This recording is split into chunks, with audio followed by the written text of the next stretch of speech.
Pemirsa, Komnas HAM juga menemukan dugaan pelanggaran HAM pada pemilu 2024 antara lain kasus politik uang dan pengerahan aparat untuk memenangkan capres-cawapres tertentu. Bagaimana praktik politik uang ini terjadi dan juga bagaimana Komnas HAM menyikapinya. Kami akan membahasnya bersama Komisioner Komnas HAM yang juga Wakil Ketua Tim Pemilu Saurlin P. Siagian.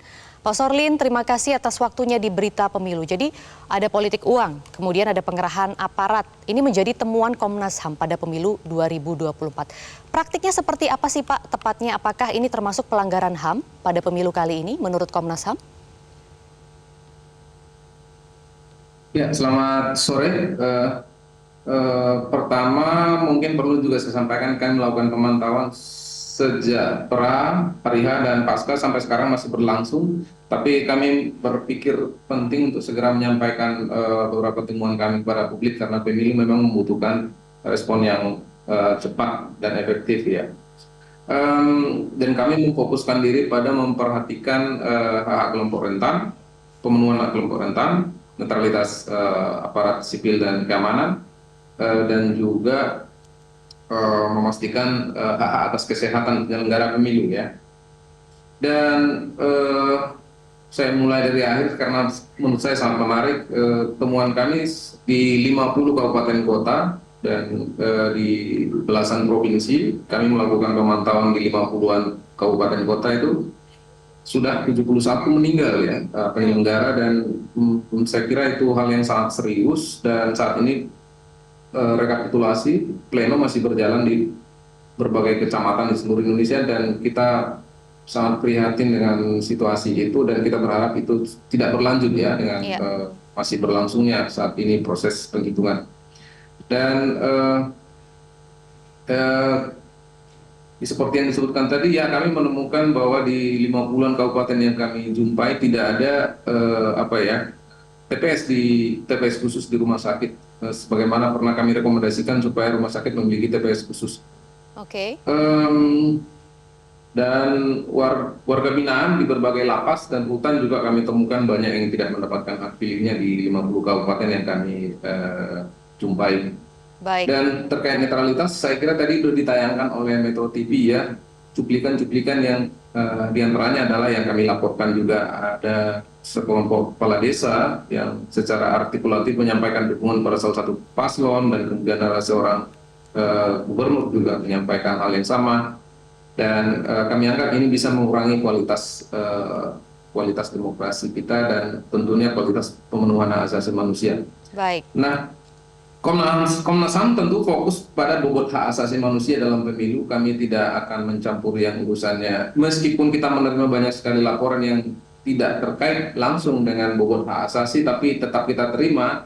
Namun kita channeling ke lembaga-lembaga pengawas pemilu seperti Bawaslu, DKPP, dan lain sebagainya. Baik, apakah temuan Komnas HAM ini analisanya itu bagaimana? Apakah ini membuat misalnya suara yang harusnya masuk di pemilu ini menjadi hilang begitu, sehingga bisa dikategorikan ada pelanggaran yang TSM juga meskipun ini pelanggaran secara hak asasi manusia? Dan apakah praktik-praktik ini menguntungkan misalnya calon presiden atau calon wakil presiden tertentu karena tidak adanya misalnya tadi TPS di rumah sakit ataupun di ada yang tidak mendapatkan hak pilihnya yaitu narapidana dan lain sebagainya? Ya, kami masih mencoba melakukan anatomi terkait temuan-temuan kami, masih berlangsung ya, dan tetapi karena situasi yang mendesak kita membutuhkan respon dari para pihak segera sehingga kita menyampaikan rekomendasi kita. Dan artinya satu hal yang ingin saya sampaikan, kami belum punya kesimpulan seperti yang Mbak sampaikan ya, apakah ini terstruktur sistematis dan masif ya, tapi kita masih terus melakukan bacaan terkait laporan dan fakta-fakta yang kita miliki. Baik, kalau untuk detailsnya dari unsur kerugian negara misalnya dari praktik pengerahan aparat dan politik uang itu ada tidak Pak Saurlin? Mungkin yang tepat menjawab itu pengawas pemilu ya, yang lebih fokus pada pelanggaran administratif ya. Tapi kalau seandainya ada yang cukup kuat bobot hak asasinya, nah kami akan melakukan pendalaman.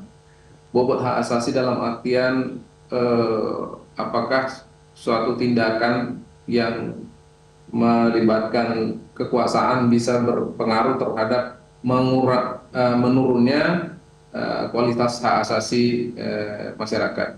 Jadi kita akan fokus kepada hal-hal yang kita anggap memiliki bobot hak asasi.